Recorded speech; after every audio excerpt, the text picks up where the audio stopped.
नमस्कार, सर्वांचे अथर्व स्मार्टफोन सेंटरमध्ये स्वागत आहे.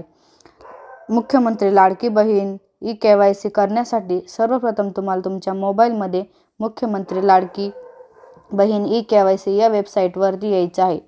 KYCसाठी इथे क्लिक करा. बॉक्सवरती क्लिक केल्यानंतर ई-KYC मुख्यमंत्री लाडकी बहीण योजना लाभार्थी आधार क्रमांक टाका.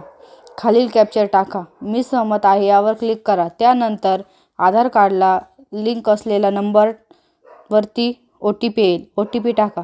OTP टाकल्यानंतर दुसरा ऑप्शन येईल. वडील किंवा पतीचा आधार कार्ड नंबर टाका. आधार कार्डवरील वडिलांचा असेल तर वडिलांचे टाका किंवा पती. मी सहमत आहे यावर क्लिक करा. वडील किंवा पतीच्या आधार कार्डला जो नंबर लिंक असेल त्या नंबरवरती OTP येईल. OTP टाका. OTP टाकल्यानंतर जात टाका. दोन्ही ऑप्शनला होईल म्हणा. त्यानंतर तुमची ई-KYC पडताळणी पूर्ण झाली आहे असा मेसेज येईल. ई-KYC डन. थँक्यू.